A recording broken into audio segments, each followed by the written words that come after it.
Have you ever felt like you're in a never-ending play where someone else writes the script and you're just a character reacting to their drama? If you've dealt with a narcissist, you know exactly what I'm talking about. Every day feels like a performance, a test, a battle of wits and emotions. But what if I told you that the most powerful move you can make as fight back isn't to argue, isn't to prove your point, but to simply stop reacting? That's right. The moment you drop the script and walk off their stage, their entire world starts to crumble. Today, we're diving deep into the narcissist's greatest fear. Your silence, your non-reaction, and the incredible power you reclaim when you choose to disengage. This isn't just about ignoring someone. It's about fundamentally shifting the power dynamic and starting your journey to freedom. So, why is your reaction so important to a narcissist? Think of it like this. Narcissists live off something called narcissistic supply.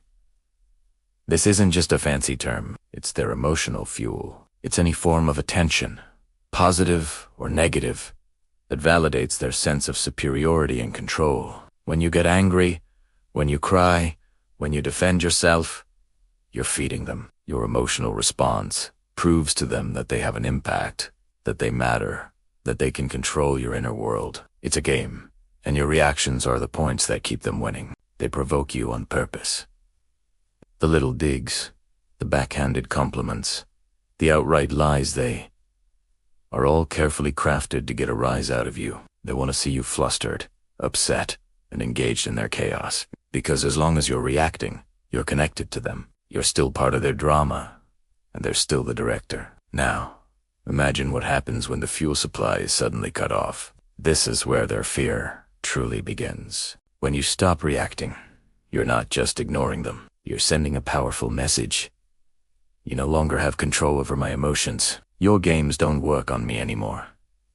This is terrifying for a narcissist. First, it creates a void. That constant stream of attention they relied on is gone. They are left in an echo chamber with no applause, no boos, just silence. This silence is deafening to them because it forces them to confront the one thing they avoid at all costs. Themselves, without your reactions to distract them. Their own insecurities, their own emptiness, starts to bubble to the surface. It's like a vampire seeing its own reflection or lack thereof. Your non-reaction is a mirror showing them their own powerlessness, and they can't stand it. When you first start practicing this non-reaction, get ready for them to escalate. This is a critical phase. The narcissists will think their usual tactics just aren't working well enough, so they will turn up the volume. They might become more charming, trying to love bomb you back into the fold. They'll promise to change. They'll shower you with compliments, anything to get a positive reaction. If that doesn't work, they'll switch to negative tactics. The insults will get nastier, the accusations more wild. They might try to guilt trip you, telling you how much you're hurting them. They might even launch a smear campaign, trying to get others to react on their behalf. This is called an extinction burst.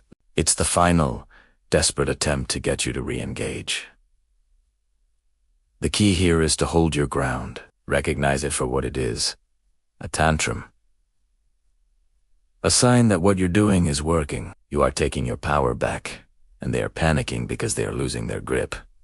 So, how do you actually do this? How do you stop reacting when every fiber of your being is conditioned to respond? This is where the gray rock method comes in. Imagine yourself as a boring, gray rock. A rock doesn't react. It's just dot.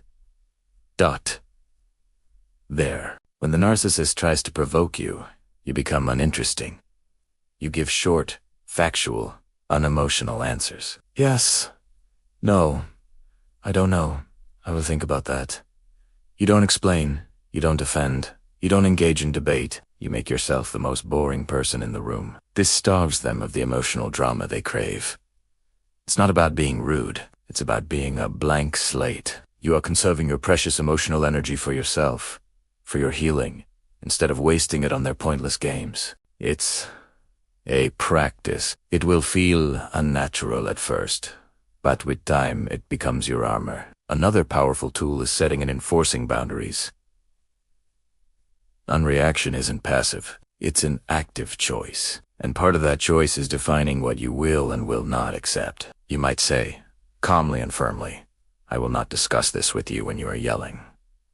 Then, if they continue to yell, you physically leave the room. You end the phone call. You don't announce it with a big flourish, you just do Italiano. The boundary is the action, not the argument. Each time you enforce a boundary, you are teaching them, and more importantly, you are teaching yourself that your well-being comes first. They will test these boundaries, of course. They will push and prod to see if you're serious. But when you stand firm, you are rebuilding the self-respect that the relationship eroded. You are demonstrating that your no means no. As you continue to not react, something beautiful happens. You start to detach. The emotional hooks they had in you begin to dissolve. You start to see their behavior not as a personal attack, but as a predictable pattern. You can observe their attempts to provoke you with a sense of distance, almost like a scientist watching a specimen. This detachment is the foundation of your freedom. It doesn't mean you don't feel anything, but the feelings are no longer overwhelming. You're no longer drowning in their chaos. You're standing on the shore, watching the storm, knowing it can't touch you. This is where true healing begins. You start to hear your own voice again, to trust your own intuition, and to focus on what you need and what you want. Separate from their influence, the narcissist's fear is a direct reflection of their loss of control. When you stop reacting, they are forced to confront a reality where they are not the center of the universe. They lose their primary source of validation. For some, this will lead them to simply find a new target, a new source of supply. And while that's sad for the next person, it's your exit.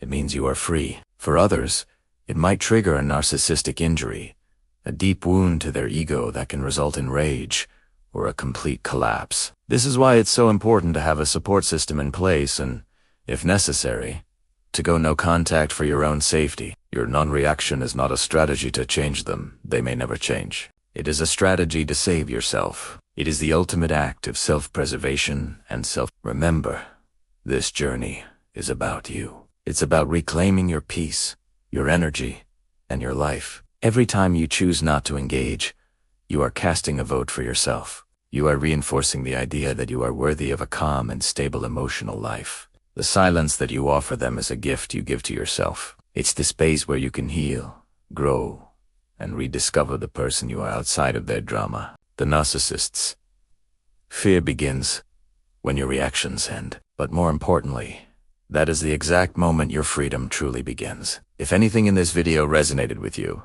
please know you're not alone. Dealing with this kind of dynamic is incredibly draining and confusing. If you feel overwhelmed, reaching out to a therapist who understands narcissistic abuse can be like. There are also support groups and resources available that can provide a safe space to share and heal. Your well-being is the top priority. Thank you so much for watching. If this helped you, please consider liking this video and subscribing to the channel for more content on healing and empowerment. Your journey matters, and taking back your power is the most important step. Stay strong, and I'll see you in the next video.